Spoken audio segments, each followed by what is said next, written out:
Boom, we're live.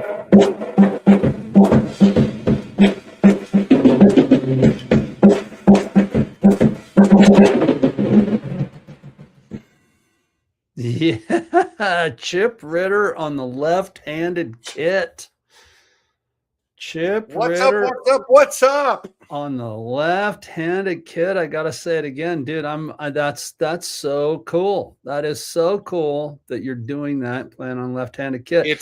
It's really good for me, and it's hard to do, and it makes me feel uncomfortable, and then it's good for me. That's good for you, man. When you do stuff like that takes you out of your comfort zone, that's a big deal, dude. That's really cool. Hey, everybody, welcome to Drummers Education Connection.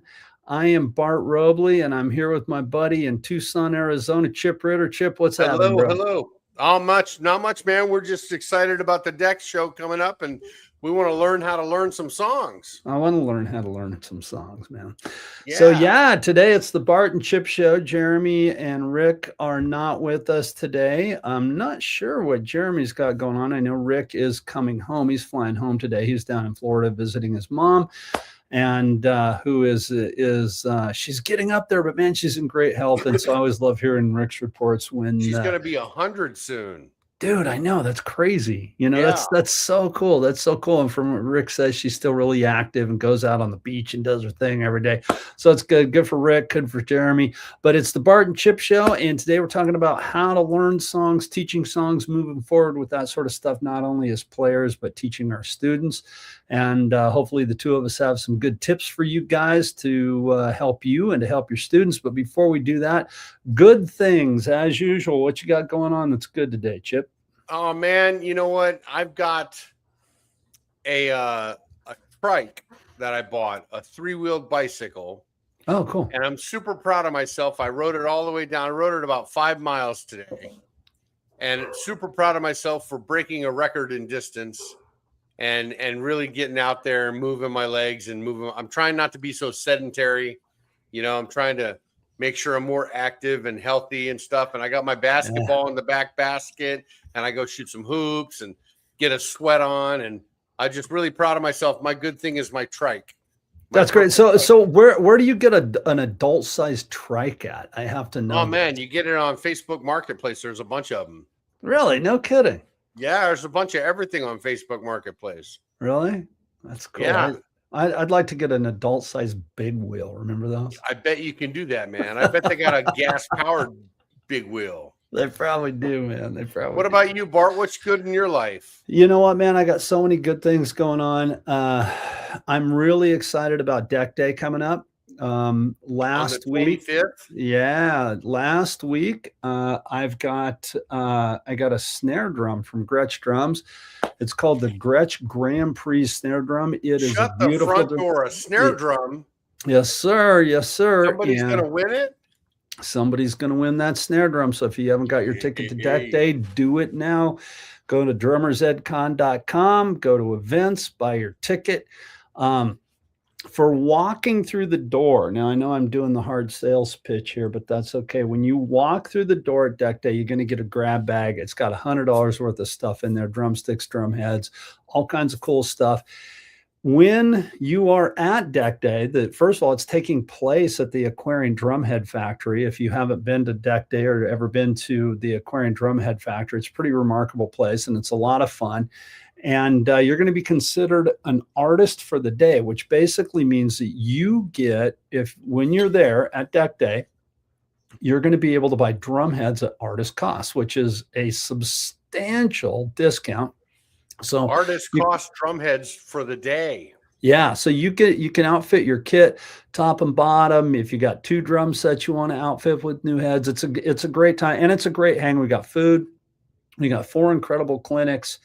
A lot of different information on really different subject matters, on 4 completely different subject matters. And it's a great hang. We get to hang out with our drummer friends. We get to hang out with, it's going to be a lot of fun. So get to see Chris Brady, the whole you get to see Chris. Aquarian. Yeah. Look at the factory and check out the whole inventory and their stock and trade, and just be around drummers and drumming and more drumming. It's going to be a lot of fun. And did I mention there's going to be food? Did I mention there was going to be food? Maybe two I'm or not three going times. unless there's going to be cookies, man. You know what? I have a feeling there'll be cookies. I think there's going to be cookies. Rick's students always send cookies. So anyway, today Chip and I, yesterday we found out that Jeremy and Rick weren't going to be here, and so Chip and I were like, "Hey man, what do you want to talk about?" And he says, "I want to talk about learning songs and teaching songs, and the difference between like a very beginner learning songs and how we go about teaching them as teachers, and then also sometimes I think those things apply to us as pros as well. Like, how do you do your first run through? And then all the way up to pros. What's the difference? What's the difference between, like, a young kid learning a song for the first time and how you go about teaching them? And if you are a pro, how do you go about like learning a song, learning a piece of music, and immersing yourself in that? So that's what we're going to talk about. Absolutely. And as always, please comment your opinion or your comments or any questions you may have during the show, and we'll be sure to answer them. Yeah. And you can do it on Facebook, or you can do it on YouTube. Yeah. You can send up a smoke signal if you like. We're cool with that. All right, Chip. So give me a I'm a 5-year-old Bart Robley, and I come in to take a lesson from Chip Ritter, and you're gonna teach me a song. I want to play a song. How's this going to work? What are we going to do? What's going to happen? The first thing we're going to do is try to pick out a song that's going to be relatively medium to slow tempo, something that we can just kind of click our sticks along to in time. And we want to make sure that we have the understanding of the concept of time to begin with. Carry On My Wayward Son by Kansas. Can we start there? Yeah, we can start there. It's going to be tough to get that shuffle thing going, but we can totally start there. Okay, cool. I was thinking more about the alphabet. I was thinking more about the A, B, C, D, E, F, G, H, I, J, K, L, M, N, O, P. So I think about that. I would probably start out with basic timing and then use a metronome as well around the same speed to play the whole song. You know what I mean? Would just be maybe quarter notes on the hi-hat or snare drum or bass drum. Sometimes when they're 5, they don't really have that coordination immediately. And, when you're beginning drums, it's kind of a big deal. And your hand usually hits with your foot and your foot hits with your hand. So I let them just hit everything at the same time and stay on beat and just hit the drums in time through the whole song. And that's basically our first song. That's how I would do it. That's great. Do you know what? So the student comes in for their first lesson, right? And they want to learn a song, but more importantly, they want to learn, honestly, because I think this is 2 different subjects. They want to learn the art of playing drums, right? I want to play the drums. And yes, I want to play songs. I want to play ABC. I love that, the alphabet. Do you start in your first lesson, second lesson, third lesson, whenever? Do you start with teaching like quarter notes and eighth notes and reading the notes to start with? Is that how you do it? What do you do? I start with single strokes. Mm-hmm. Then I start with quarter notes and eighth notes and the difference of how they sound. And then I take them through the hugga-dugga-burr exercise with singles, the 4-8, 4-8, 4-4, 8-8, 4-4, 4-4, 8-8-8-8. We basically have that as our first lesson, usually. And then at the end of the lesson, I teach them quarter notes on the hi-hat and how to hit the snare drum on 2 and 4. Perfect. If they're struggling with that, that's as far as I go on the first lesson. Yeah. And I think having that, I like the way you said that. I think having that active restraint as a teacher is important, because sometimes if we push a little too hard, you can end up taking a student and kind of pushing them away. Like they're just you don't want to overwhelm them. Yeah. Right. So I love that. I think that's really important to think that way. I kind of do the same thing. I'm a firm believer that right out of the gates, I want to talk about like simple subdivisions and understanding how, the difference between like what you just said, Chip, what's the difference between a quarter note and an eighth note and how they sound, and then how we would apply that to different instruments. And usually the first two lessons, I'm just on the practice pad with them, right? Like we don't really get into the drum set. We just work on a practice pad, quarter notes and eighth notes. And usually by the third lesson, this is with a beginner student, of course, then we'll go to the drum set and I'll start talking about, like you said, like quarter notes and playing the snare drum on 2 and 4, and then graduate up to eighth notes, on the hi-hat and playing the snare drum on 2 and 4. And I think at that point, they can kind of see where, okay, these things are the coordination and the physical skill set to play two different rhythms at the same time, how they work together. And we think of it in patterns, right? And so that's the way I do it. So now let's say you're 5 lessons in and the student can hold down a groove, right? 8 notes on the hi-hat, 2 and 4 on the snare drum, 1 and 3 on the kick drum. Where do you go from there? What do you do from there? Usually, well, it depends on the student. It depends on their groove ability. But I'll take them through a slow to medium pace song and see how far they can go in time. If they can make it through the whole song in time, then we go further. If they struggle with their timing, ahead or being able to acknowledge whether they're ahead or below, then we kind of work on that. And I work on the two. I got a monster truck and a car, and we're trying to like stay with the truck and stay in time with it and stay, you know what I mean? If the truck's going faster, then we speed up. If it goes slower, then we slow down, and we kind of pay attention to where that truck is. And once we get through the whole thing, once we can hold that groove reasonably strong through the whole thing, then basically that's when I start getting into the whole, let's learn a song, So, and do you like literally physically have like a toy truck? Yeah, I got a monster truck and a Corvette. Oh, that's cool. And you work them together. Yeah, while the song's going on, the monster truck goes faster. Well, the monster truck is right there, and they're the Corvette, and so the Corvette goes faster when they rush, and slower when they're dragging. Well, I like that because I think every grown man needs to have Oh yeah. Oh yeah. Everybody's got to have a hot rod on their desk. That's my Cobra. How do you deal with that when the student's working on timing? Okay. So what I do is my students, I do the same thing. Okay. They can play a groove. They can hold on to the groove. And I do the same thing. I'm like, okay, I will at first, and some drum teachers will disagree with me on this. At first, I don't have a student work with a line in time, meaning like a song or a metronome, right? I think that they need to start internally feeling that. So I'll say, okay, can you feel yourself kind of speeding up there? And 9 times out of 10, they'll say, yeah. And I'll go, well, why did you speed up? Well, I'm getting comfortable with it, so I want to go faster. And I'm like, okay, but now we're building a bad habit. Let's do our best to hold it steady.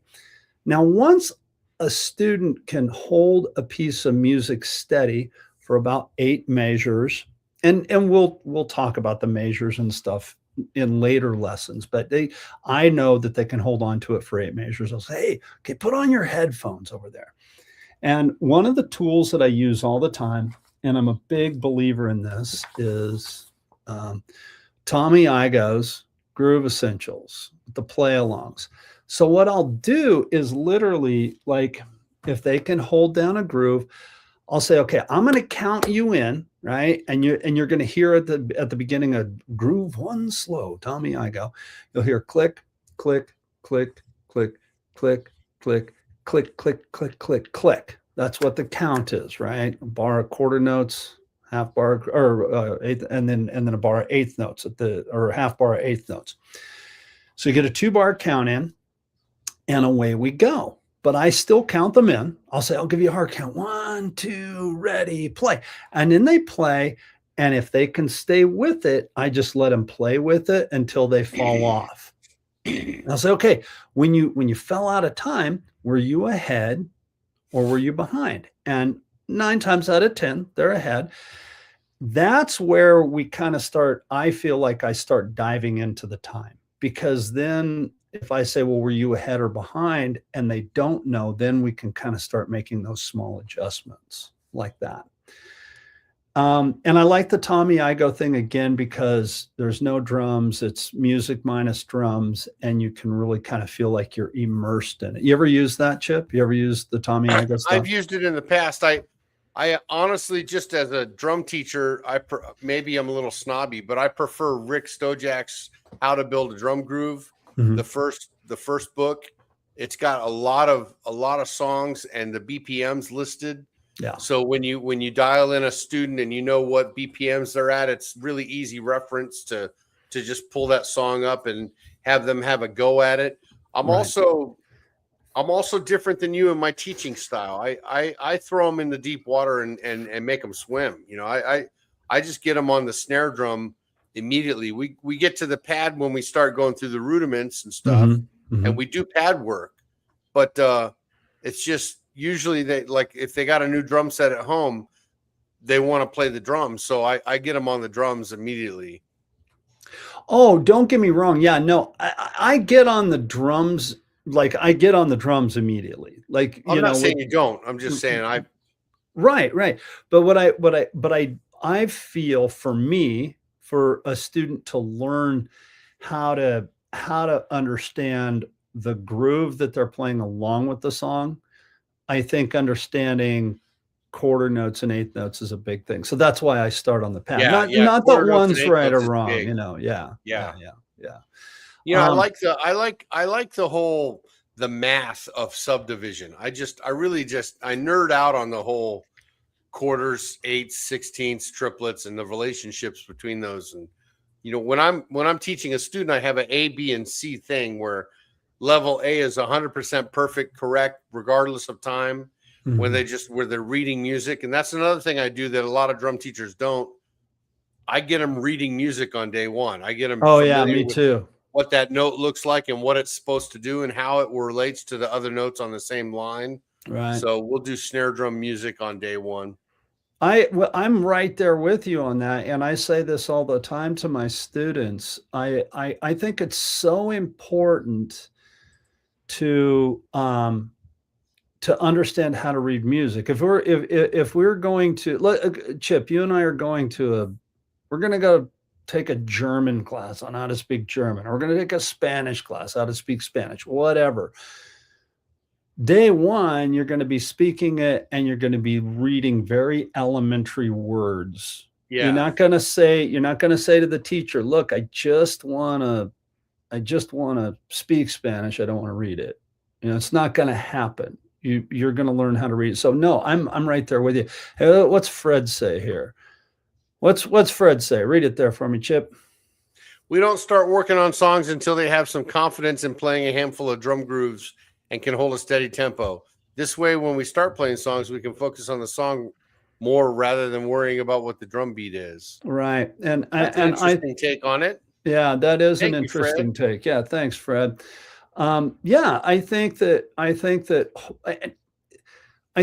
I agree with Fred in the fact that once you can hold a groove steady, you're not fighting the song as much, right? Because, and it's kind of what I was saying with the metronome, right? Like I purposely, when we're working on a drum groove, I don't give the student what I call a line in time at first, meaning a metronome or a song, because I think you've got the reading aspect, and then you got the coordination aspect, right? We've got to get these limbs working together before we try to put it into a song. And I think fighting one battle at a time, I think, is kind of the way I look at it. Yeah, Fred, I think what Fred's getting at is he wants his students to be so familiar with the beat that they can take that other part of their brain and now focus on something else, so they have that bandwidth to really kind of take that beat and control it more, because they're so familiar.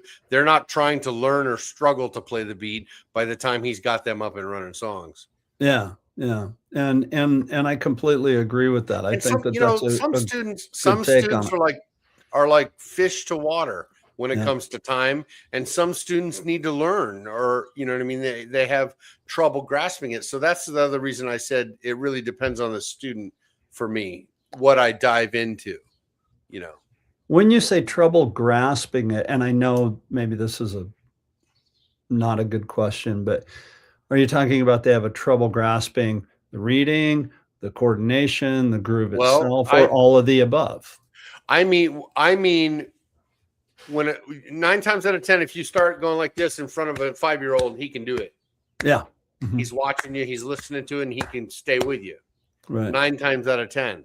Right. Then there's also, I mean, half and half of them, when you turn some music on and you try to get them to do this by themselves without watching you, it's a different story. How they stay in time with the clapping with the song. Some of them are like a fish in water, and then some of them don't really have that just by the ear thing. You know what I mean? So it's like they're all kind of different, in my opinion. I take them as I play them as they lay. Yeah, yeah. And I think that that's important, and is to meet the student where they're at. Yeah. You know, you really have to, because if you try to push them too hard on a subject, on a groove, on a whatever it is, that's where they're going to hit the wall and get turned off to it, you know. And I think going at their pace, which sometimes is very slow, depending on the age, then you know, you're going to have more success with any given student than you would if you try to force it, you know. I guess, which I don't know of anybody that would ever force something, but you know, you never know. Okay, let me ask you this. I'm going to throw a curveball in here, because we've been talking about beginner students, and I know we want warm it up, let's go. Yeah, so now you got a student who comes to you, and I'm sure we've all experienced this, where, okay, they're a player, right? They're an adult student, they're a player, they can play. Like an intermediate student? They're an intermediate student, they can read some quarter notes and eighth notes, and maybe some real simple grooves. But then on the other aspect over here, on the other side of things, they can play really well. Like, they can play some songs great, their time's good, they can catch some fills, they can catch some phrases. But in the center, right? So we have the very beginning stuff, and maybe they know 2 rudiments, 3 rudiments. And then over here in the playing field, they can play some songs. They're working with musicians, but there's this giant void in the middle, right? Reading, rudiments, understanding how to read a chart, understanding how to read a transcription. Where do you jump in? What do you do with that, Chip? You know, the truth, man, is I try to find that spark of behind what they really want. And then I try to prove to them that some of that middle stuff is going to help them get there. Right. In other words, you know, what do you really want to do? What song do you want to play? And I look for that song to have some aspect, some rudimentary, fundamental playing type stuff to teach them that would help them facilitate an easier, softer way to get to that place. And then I kind of tie it together. Again, it depends on who I'm talking to. It depends on what they're seeking, you know. And sometimes, you know, if they're in that place and they got a hole, I take what I see in that hole and I play it for them. I rip a little stuff out, you know. Yeah. And 9 times out of 10, they're like, "What'd you do? How'd you do that?" You know, I'm like, "Well, here's some rudiments. Right. This is part of how I did what I just did." Right. Right. You know, I do a little magic show and they're like, "Whoa." And I'm like, "Okay, well, one of the reasons you just went, whoa, was because I'm studying this." Right. You know, and I have this in my tool bag. How about you, man? What do you do with that situation? You know, I have one, I have a lot of stories like this, but I have one in particular that comes to mind. There's a guy that, you know, comes and sees the band play all the time, and he's a player and he's a band, and he wants to study and he wants to get better, but sometimes our our ego gets in the way. I can't go to this person and study. I'm better than that. And I think that we've got to lose that first of all, because I still take lessons. I still study with drummers. I think, I'm always trying to get better. And I try to convey that to them. And his big thing was, well, I want to come over and have you show me some cool drum fills. Show me some fills. Be like, okay, cool. And like you said, Chip, they come over and they'll play a little bit, and I'll sit behind the kit and I'll do, as you said, the magic show for them, right? And they're like, whoa, how did you do that? What was that? And you try to explain it to them and break it down. And at the end of the day, again, when somebody's a player, I think sometimes it's kind of hard for them to come down a notch or two to build themselves back up. And that's where I try to find that little spark. Like, okay, look, here's what you can play, and here's what I played, and you just need these 2 or 3 steps to get there, right? And then helping them pass the frustration of not being able to do that. And I think that's the biggest challenge when you get somebody like that. Does that make sense? Yeah, it does. It does. And that's the other meeting them where they are. Being able to put yourself in their shoes is really helpful to have experience as a drum teacher. When, for example, when I was 17, I was really into rock and metal. Yeah. It was all about the rock and metal, and it's superior to jazz. It was superior to country. Yeah. And I had my nose up at country. I got a gig in a country band on a cruise ship, and I got a lesson in humility. Oh, yeah. Some of those country songs were far beyond what I was able to do. And I had to study up, man. I had to really, take my ego hat off and say, okay, I don't know how to play this. Mm-hmm. I don't know how to make that feel like that, So being I don't able want to to relate give to them. Go ahead. Sorry. I was just going to say, being able to relate to them and where they are, and first try to put myself in their shoes and be like, how would they feel, and how would you want to be approached if you had like this great car, but you were missing 4 cylinders, and you didn't even realize it. Okay, how do you show somebody that they're missing that without insulting them? It's like, it's just, just got to be honest and say, hey man, you know what? If you want to get here, I think you need to get this first. Yeah, right. Exactly. And I don't want to tip my hat too much to what I'm going to be talking about at Deck Day, because that's for Deck Day. But that's one of the things that I am going to be talking about, and we'll be talking about country music, because there's country music. A lot of times people, they think that, come on, anybody can play that. No, there's some serious stuff going on in country music, and I don't think we should, as drummers and as drum teachers, we should turn our nose up to anything. And that being said, that's kind of what you go through with some students. Here, you know what? Chip, do me a favor. Read this one again. I like this one, James. I think there's a huge difference between playing a song and learning a song. Anyone that's auditioned for a spot with a touring band, you have to learn the song. Yeah, exactly. James B. Harrison. Yeah. Yeah. And James, you nailed it with that. One of the things that, again, I tell this to my adult, but to all my students who are serious players. Doesn't matter if they're adult, they've been playing a while for whatever. Let's say I'm going to learn a cover tune that we're going to play in Sam Morrison Band, and for the let's say it's a Travis Tritt song. We're talking about country music, and Travis Tritt's the first person that jumped into my mind. When I learn that song, I'm not going to learn the song as if I'm learning it to play it in a cover band. I approach the song as, what if I was going to audition for Travis Tritt? What if Travis Tritt happened to be, which this actually happened one night.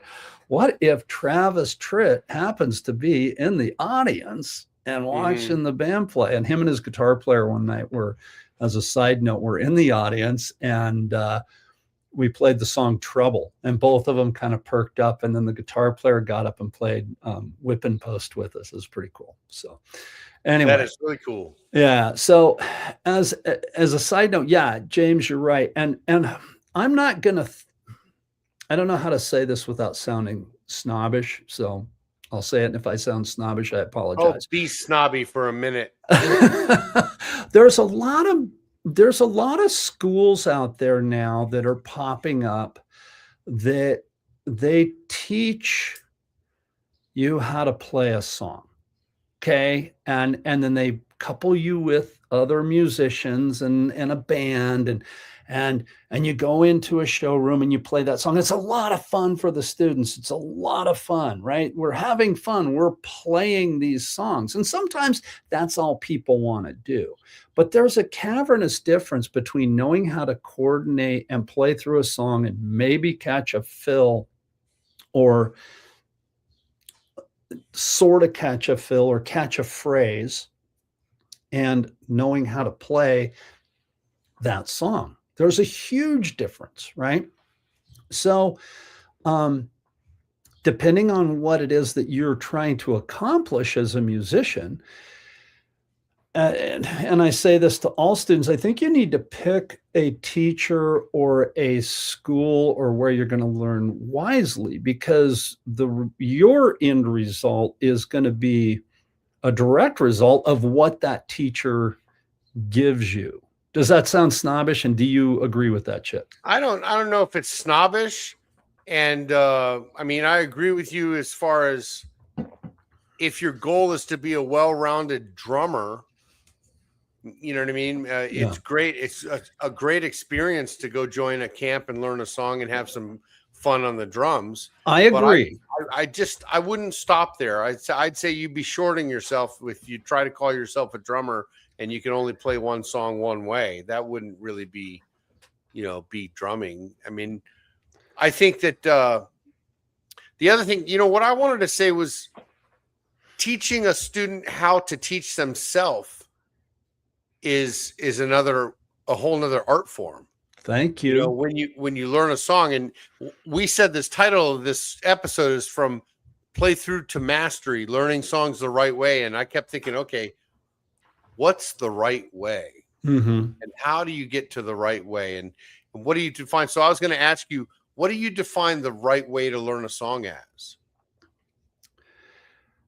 I think, again, it comes back to a level thing, but let's say it's a right way for you or for me right now. Okay, we're both pro players. This is what we do. The way that I'm going to approach, and I'm going to use a song you talked about. The way I'm going to approach learning Hot for Teacher, okay, is going to be a lot different than the way I'm going to try to teach it to a student that's been playing for 3 or 4 years and trying to get through it, right? That's what I want to get into. Yeah. Right. Because again, the way I look at playing a song or learning a song, I'm not learning. Granted, for me, I'm learning the song to play with the band that I've been with for 27 years, right? If it's a cover tune, if I'm writing a part for a song, which learning songs, I definitely believe fall into helping you write better drum parts, right? The way I'm going to approach that is going to be, again, okay, we're learning a Travis Tritt song. Well, I'm learning this Travis Tritt song as if I were going to play it for Travis Tritt. I'm going to pick out every little nook and cranny that I can. You're going to go note for note, basically. Basically, I'm going to go note for note. And I would advise teachers and students to remember that, because I've heard other people say, like, I've had friends that go on auditions for a band, right? For band X, and they're a major band and they're a legendary band, right? And they'll be like, well, I'm going to play it this way because I think it would sound better. It's like, wait a second, this person has a catalog of songs that were hits for a reason, and it's almost insulting to go, well, I'm going to play it my way. The song was a hit for a reason. Learn the part. Go whatever that drummer did on the recording, that's what the artist wants to hear. Now, if you get to a point where the artist goes, you know what, you can do whatever you want, that's great, but learn the song as if you're trying to play for that artist. I think that that's Yeah. you know what I mean? I think that that's I think that's important. You know what? Fred said something just a second ago that I really I love. was going to tell you, I can't see the Facebook comments for some reason. They're not coming up. Really? Just go see the I just comments thing in the upper right-hand corner, right below end stream. Click on that. I think that's the difference between mimicking and becoming a musician. And Fred, I would agree with that. Comments. I Yeah. get you. Yeah. See the word says comments. There you go. Yes, Chip. Exactly. Yeah. And hold on. Let's see. Yeah. Often these schools just teach working on a beat, not actually learning the song. So yeah. So to both James and to Fred, yeah, I agree. I think, I tell my students, we're all all of us are parrots, meaning, I can mimic you, Chip, you and I sit down behind a drum set and you go, I can go, and we can sit there and go back and forth and copy and each other. Speak Drumanese. Speak Drumanese fluently. But I also think that there's a point where you don't want to mimic. You want to mimic it. You want to copy it. You want to be able to read it. You want to be able to transcribe it. Now I'm going to go out here on a limb for a minute. And I'm going to talk a little bit about this in Deck Day, but I do a whole clinic around this in 2007, 2008, something like that. The Sam Morrison Band was signed to a record label called Titan Tribute Media. And we, the producer on the records was Michael Vale Blum. Michael has produced Suicidal Tendencies, Madonna, Pink Floyd, and the list goes on and on and on and on and on. He's worked with every drummer in the business, and our job was to re-record the music of Bob Seger and the Silver Bullet Band. And we did it for a number of reasons. Yes, it's legal. That's a whole other show.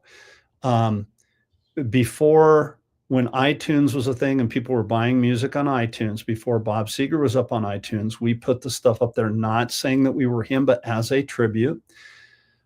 We sold 750,000 downloads of the first album and into the second album. And then in streaming, we've been streamed close to 60 million times, right? So it's a thing. And when we re-recorded those songs, they had to be note perfect, like absolutely 100% note perfect. So because of that, I knew that there was no way I was going to learn the entire catalog note perfect. So I went to work transcribing music. I transcribed all the songs. When I went in to record the songs, it was myself, my transcriptions, and the producer, no other musicians. Read down my charts. They came in and recorded over the top of them. I got a lot of other work from Michael because of that. We did other catalogs and other songs for sync licensing.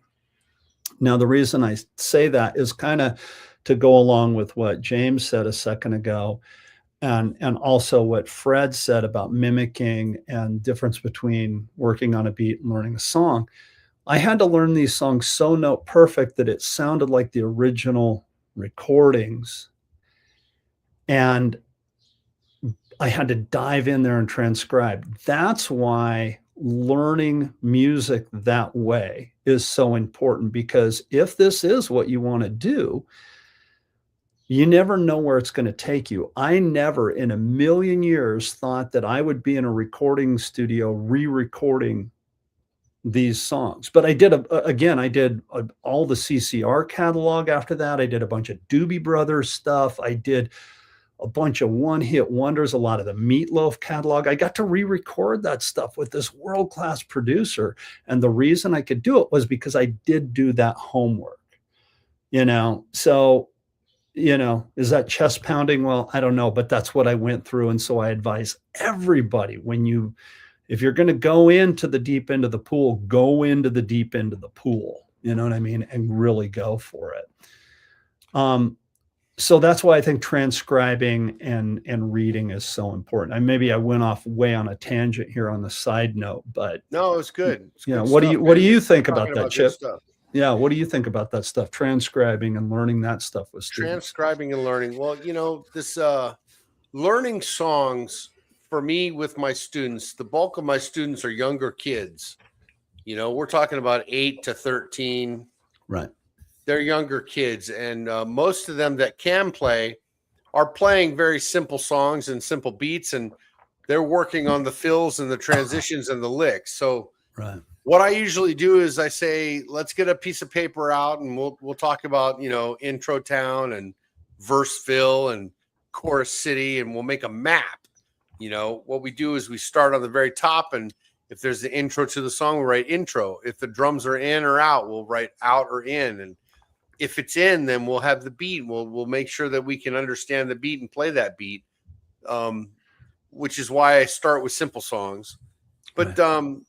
Basically, I have a formula that works with students where we listen, and map it out and map it out, map it out. We get a map that we can follow, so where we can take that. It's called cognitive distribution, where you take what's in your brain and you put it out on paper. Once it's out on paper, it can't move around.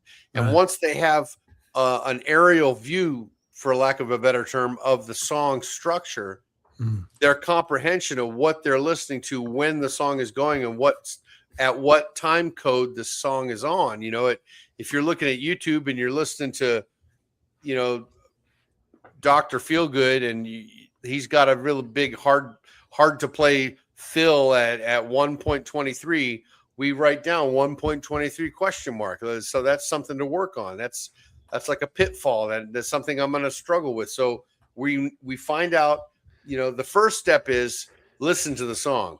Second step is listen to the song and find any stops. If there's a stop in the song, we're going to really need to know that if we're going to play it with a band or cover the song. You don't want to be playing when the band stops, you know. The second thing we look for is the specific groove or the beat. Once we can do all specific grooves or variants of the beat, then we can move on to fills and licks and transitions. So fills, licks, and transitions are like the last thing I kind of do, the window dressing. And I try to get them with that structure, the skeleton of the song, to play through the whole thing. And if they can't play the beat, then we find a beat that they can play. And I give them a training wheels beat, something similar to it, like with Alan, who was 11, trying to play click, click, boom, where the bass drum's going boom, boom, boom, boom, boom, boom, boom. She couldn't do the doubles that fast. So we just gave her a boom, boom, boom, boom, and gave her singles on it. So she had something fun to play along with and practice. And so, I mean, it's an evolutionary process. It's, I teach them how to write their own map and then speak in their own druminese, in their own handwriting. So the important thing is that they can follow it. If they can follow it, then I think, okay, cool. We're on our way to learning the song note for note. And especially with younger drummers, my policy at Drum Lessons with Chip Ritter is we want to play the song note for note before we start covering it. Yeah. You know, there's a lot of covers out there. There's a lot of fancy over the top drumming over top of songs that people want to do. That's awesome. But I think, like you said too, to respect and honor the original content first. Right. If you can, you know, if you can play that thing note for note, then hey, knock yourself out with a cover. You know, do your own thing. But that's how I do it. And then, you know, some of the songs, they get down note for note. Then I'm like, okay, now it's up to you. I want you to put what you like to play in there and jam out a little bit and do some improv and start talking about that. But yeah, learning songs when we say the right way, I think it's tough to say what's right, but what's right for me is being able to hit it note for note. Right. Being able to cover that song as if the band needed you to sub for them. Yeah. You know? Very well that's said. What I would say is the right way. Right. So that's where I'm at. I love that, Chip, because you're giving, you know, we can get into transcriptions in a minute, but but you're giving the student, again, you're meeting them where they're at. And if it's not yet how to read a transcription, but it's to get through the song and get them to play it, that's perfect because you're not overwhelming the student and you're speaking druminese, as you say, but you're speaking it in a way that they can understand. I want to circle back around. Fred's making a lot of great comments today. Peter, how are you, buddy? It's great to see you here watching. Thanks for watching, Peter. Yeah, you're the best, bud. Just to clarify, I'm referring to School of Rock type of teaching. Not that it's wrong. It can be a fun experience for kids, but they aren't really learning, in quotation marks. And I agree with that. And that's not to knock a school, but I agree. I have a lot of, I'm sure all of us have had students that have come to us from those type of schools, and they can play a song or 2 or 5 songs, but again, can you read it? Can you transcribe it? Can you tell me what counts this hit is on? Can you tell me where this crash cymbal is? Can you tell me where this tom fill is, how to count the tom fill? 9 times out of 10 they can't. They could play it, they can do the mimicking thing, they can be a parrot, but they can't tell you what it is that they're doing. I think that I have to go a little bit of a different direction with this. I think as a drummer and a drum teacher, from what I see in the world, if I Google Earth and get out there and look at the big picture of everything, I have to go with Scott Johnson, who told me, I'm a fan of whatever gets some drumsticks in the hands. Yeah, if you that's true. If you get some sticks in the hands and you have an actual drummer hitting drums, let's just say I'm a fan of that off the bat. So, right. When other teachers of mine, friends of mine, were complaining about Guitar Hero, the game, I was like, are you kidding me? This is introducing so many kids into so many cool songs that were played by live musicians, and we need more live musicians, live music played on real instruments by people hitting stuff. Once you get in the water with that, I agree with what you're saying. I think that experience, you can't really walk away from one session with School of Rock and say that you're really a drummer, right. And again, knowing where that beat is and how to play that transition and being able to execute. It's one thing to be able to sing a song like Stevie Ray Vaughan and play a solo like Stevie Ray Vaughan. It's one thing to mimic that solo note for note. It's another thing to create on that level. Yes, very well said. Yeah. Yeah, I agree. Yeah, sorry, I didn't mean to step on you there, but that's all good. And so I was interested in, I've got my own take on this, obviously, but I'm interested on what is your process, Bart, when you've got a song, it's brand new to you, there's changes and breaks and stops and some challenging fills here and there. What's your fastest process to get up and say that you've got maybe 2 days to learn this sucker? What are you going to do? And we're talking about a cover tune, not an original piece of music, correct? A cover tune, a song that it was written and performed by another group. I call Chip Ritter and I cry for help. No, you know what I do? And then Chip goes, okay, Bart, let's go to Intro Town. Let's go to Intro Town. No, you know what I do is I think that song form is at that point in your playing is the most important thing. So I make a quick chart, of the song form. So we got a 4-bar intro, we got an 8-bar verse, we go into the chorus for 8 bars, we go back into the intro. You're talking about the map I was referring to that I teach the kids. Yeah. Right. So and I'll put the number of bars. So I literally just sit there and count the bars, right? And I go through the song, so intro, verse, chorus, back to the intro, verse, doubled up on the chorus, and then we got an instrumental, and then we got a bridge, and then we go back into the chorus, we've got an outro, and I'm fictitiously making this up, right? And I hear you. Going with like a simple pop tune.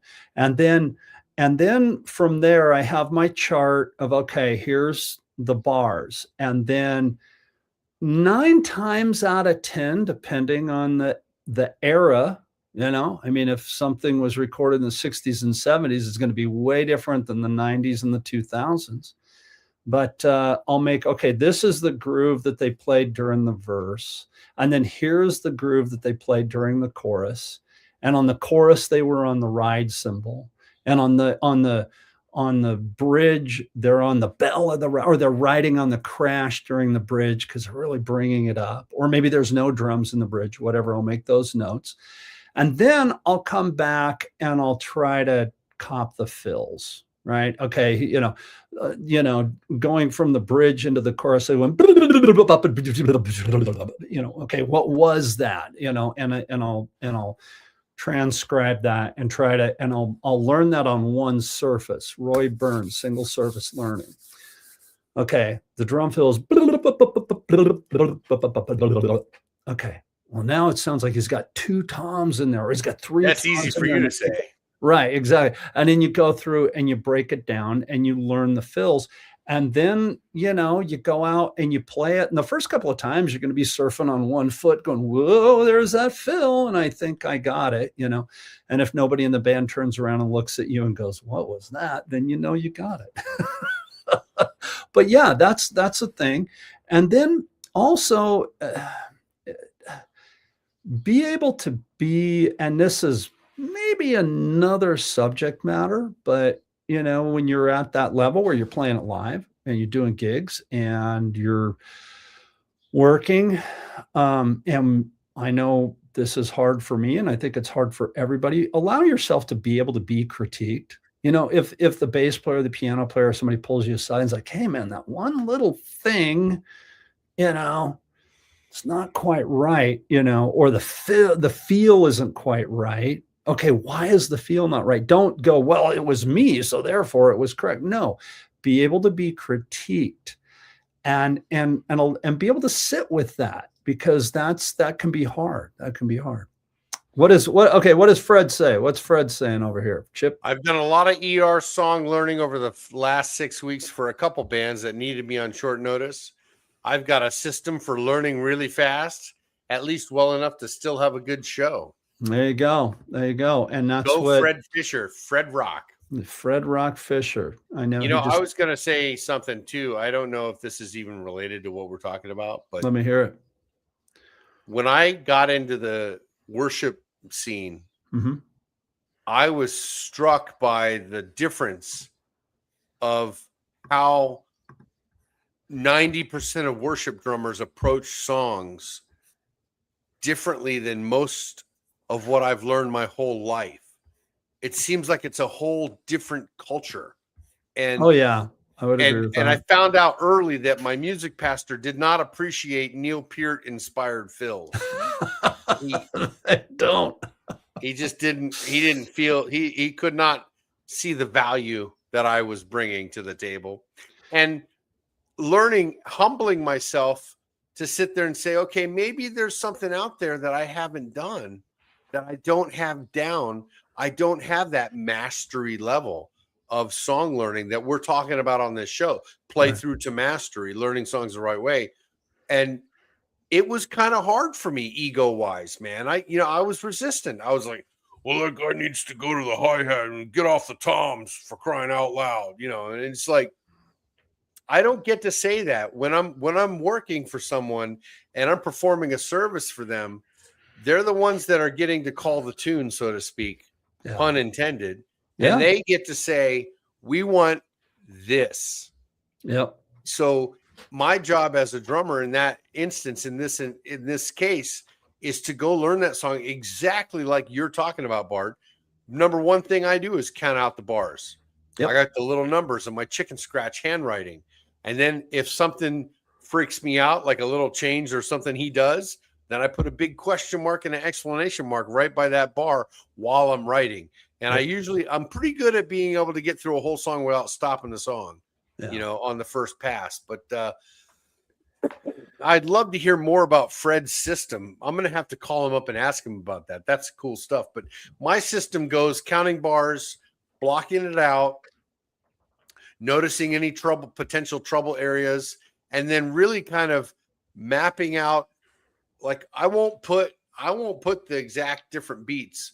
If it's a difference in eighth notes only, I'll just write the eighth note, an indication that it's an eighth note groove. Yeah. Nine times out of 10, if I'm listening, I'm at the level right now in my life where I can pick up exactly what he's doing with the bass drum without really having to write that down. Mm-hmm. But then, the fills and how they relate to the music is really my concern, because in the Christian world, the music that I'm playing, it's very important to be able to hit the brakes and stop when they stop. Yep. Sustain when they sustain. You know what I mean? Note for note is critical for me in my job, that what I do. And so that's how I do what I do. I think the three biggies, it always applies. The three most important things to music are groove, time, and feel. Yeah. And so the other thing that I put at the top of every one of my charts is the feel. Does it swing or is it straight? Is it a 16th note feel or 8th note feel, like you're saying? Always put that. Then the other thing that I do is I put the tempo, the BPM, a lot of times, especially in worship music, right? Especially in worship music, a lot of times you're going to be playing to tracks, and you're going to be playing to a click. So understanding how to do that, that's a whole other show, playing to a click. And then the other thing that I do, and a lot of people don't do this, but I've found that this is so important to me. Sometimes, like, you look down at your set list and your brain goes blank. You're like, how does that song go? Right? Well, I write the opening lyric. I've found that if I know the feel and I know what the tempo is, and I know the opening lyric, I can usually get the song to, oh yeah, there it is. That's how it went. And then all of a sudden you kind of create that feel from within. Now we're almost out of time, but I would be remiss. I talked about the Tommy Igoe book a minute ago, if I did not point this out. And this is a big subject, but music really does one of two things. It's like a straightened out 8th note, 16th note feel, or it swings. And yes, there are songs that are slightly swung, or songs that are really swung. And again, it's a deep subject matter, but I think you have to understand how to swing. You absolutely have to understand how to swing. I remember when I was studying with Robert Slack, who was and is the principal percussionist for the Pacific Symphony Orchestra. He was on the show one time. Go back and watch his episode. And I was studying jazz with him. And by no means, I don't like, Jeremy is the jazz guy, right? He's a great jazz player, but I can swing with the best of them. And do I consider myself a jazz player? No, but I can swing. I think understanding a simple jazz ride pattern, being able to hold on to it, being able to play some comps against it is really important. I mentioned the Tommy Igoe book. I also think John Riley's The Art of Bop Drumming is an incredibly important book, because there's a lot of really great comps in here that you can learn between your hands and your feet against the jazz ride pattern. And there's one other very important play along tool, and that is there's a great bass line, like a walking bass line. It's 64 bars long, and it's 120 beats a minute. And it's a great tool to just sit there and lock in with, right? And be able to get your jazz ride pattern. That's cool. And that walking bass line together, and understanding that relationship and being able to hold on to that for the duration of a song is so incredibly important. So that's important. There's one other thing I need to mention. Mm-hmm. I would be remiss if I didn't bring up one of the best ways for a young drummer to learn songs is to print out the lyrics, mm-hmm. because it gives you somewhat of a framework of the song.